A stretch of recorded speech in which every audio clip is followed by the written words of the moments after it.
O que a gente faz quando a gente encontra uma suspeita de SQL injection? Geralmente nos CTFs, para ganhar tempo, a gente intercepta a requisição numa proxy, salva ela no formato texto, joga no SQL map e passa o comando "-dump", para que ele faça a descoberta das tabelas e informações do banco de dados. Mas saindo um pouco dos CTFs e indo para a vida real, isso meio que não vai agregar valor nos nossos reports. E é muito legal entender o que está por baixo dos panos. Vamos entender então o famoso SQL injection. Aqui a gente tem um formulário de login. O comportamento padrão que se espera de um usuário é que ele informe os dados e, se esses estiverem corretos, o servidor vai liberar o acesso, geralmente retornando um cookie de sessão. Se não, é retornada uma mensagem de erro para o usuário. Bom, o que acontece do lado do servidor é o ponto-chave. O servidor vai receber os dados que o usuário informou e vai montar uma consulta SQL para ser enviada no banco de dados, mais ou menos como essa aí. Essa consulta vai verificar se no banco de dados consta um usuário com o valor informado e se a senha cadastrada por esse usuário é a mesma que foi informada também. Se um dos dois não existir ou estiver errado, a consulta retorna um erro e o usuário é impedido de acessar a aplicação. Agora, imagine se fosse possível manipular essa consulta.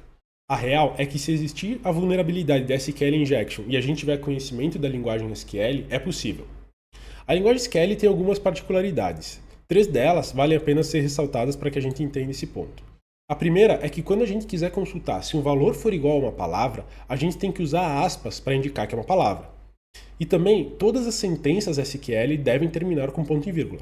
Em caso de consultas mais avançadas, é uma boa prática colocar comentários para que outros desenvolvedores saibam do que se trata a consulta. Esses comentários são feitos com 2 hífens, ou com o jogo da velha. Os códigos comentados não são interpretados pelo banco de dados.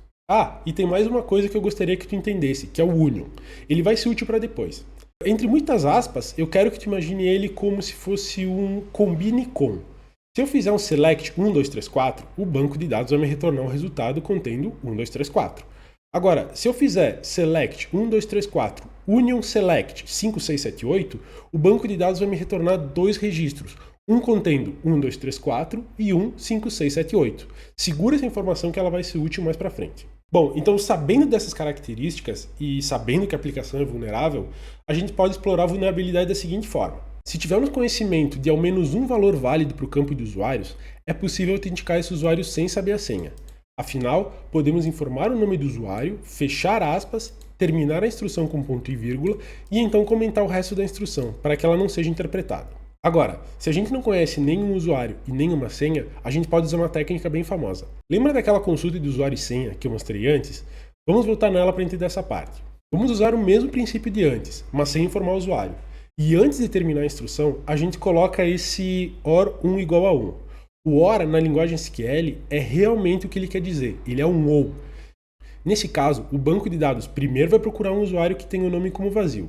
Ele não vai encontrar. Então, ele vai para o outro lado do OR. Nesse caso, 1 é sempre igual a 1.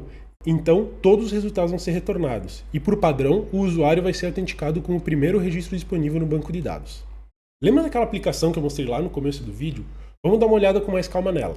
Essa é a aplicação da sala Biblioteca, lá do TryHackMe, um site que tem aplicações vulneráveis para estudo.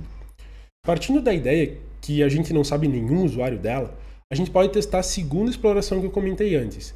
Então eu vou fechar aspas, colocar a instrução OR e colocar minha sentença que é sempre verdade. Para ficar diferente, eu vou colocar 2 igual a 2.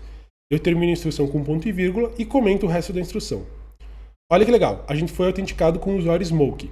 Agora que a gente sabe que existe o usuário Smoke, a gente pode sair e tentar outra exploração. Nela, eu vou informar o usuário Smoke, fechar aspas, terminar a instrução e comentar o resto. E como dá para ver, a gente também foi autenticado. Beleza, mas se tu observou direitinho lá no começo do vídeo, tu pode ver que o SQL Map retornou o ID, o usuário, o e-mail e a senha do usuário Smoke. Será que a gente consegue fazer isso manualmente? Vamos tentar. Eu vou usar uma proxy para facilitar eu editar e enviar as requisições para a aplicação. Então, para começar, eu vou coletar a requisição, eu vou botar qualquer coisa aqui no formulário de login, só para capturar ela na proxy e eu poder trabalhar em cima dela. Então, eu já capturei a requisição, ela já está aqui, eu já enviei e ela já me retornou o resultado aqui. Eu vou usar um outro truque aqui, que é baseado no union, que eu expliquei um pouquinho antes, tá? Eu basicamente vou usar o union para determinar quantos campos estão sendo retornados pelo banco de dados e qual deles eu posso verificar dentro da minha aplicação. Então eu botei o A aqui e botei um union select 1, presumindo que a aplicação vai me retornar só um campo. Eu vou enviar essa requisição e ele me retornou um erro. Então eu tenho mais de um campo sendo retornado. Vamos tentar 2 campos. Vamos pedir um union select 1, 2. Ele também me retornou um erro. Eu vou tentar aqui até que eu descubra o número certo. Então eu descobri que a minha aplicação está me retornando 4 colunas, né? E olha aqui o que está acontecendo, ela está me retornando um 2 na minha página. Isso quer dizer que o que eu colocar no lugar do 2, ele vai me botar ali. Vamos tentar descobrir a versão do banco de dados através da função version. Então no lugar do 2, ele me botou a versão do banco de dados. Vamos começar a anotar essas informações para a gente construir um raciocínio lógico para conseguir as outras informações.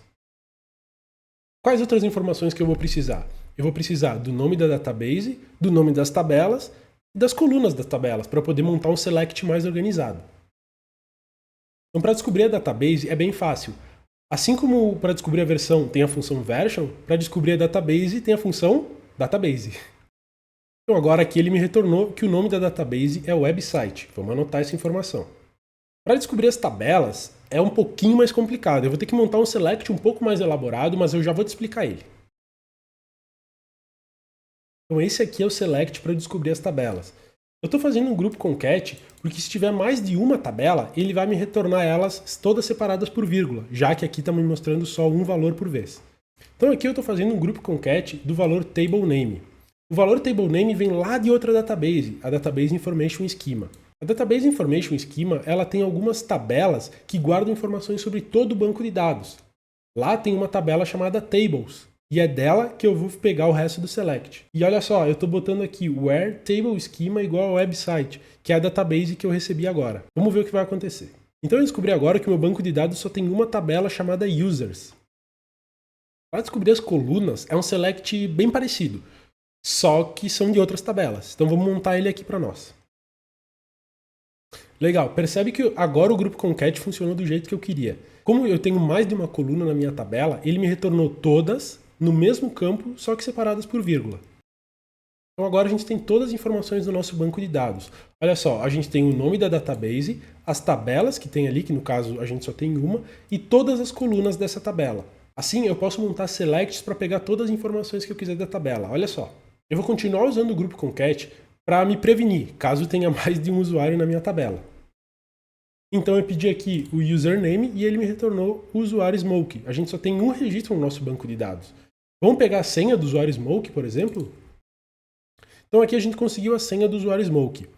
O que o SQL Map faz é todo esse processo de forma automatizada e mais rápida. Ah, Gian, então quer dizer que é errado usar o SQL Map? Cara, a real é que não. Eu já utilizei em várias explorações e tive bons resultados. Mas convenhamos que é bem divertido fazer esse passo a passo e principalmente entender o processo. Outra coisa, o SQL Map faz consultas que são pré-definidas e estão na base de dados dele. Tiveram testes que eu fiz, que eu rodei o SQL Map e ele não me trouxe resultados, mas a vulnerabilidade existia. Eu vou fazer um outro vídeo sobre isso porque é uma vulnerabilidade bem interessante e se chama Blind SQL Injection. Por enquanto é isso aí. Eu espero que tenham gostado e até o próximo vídeo.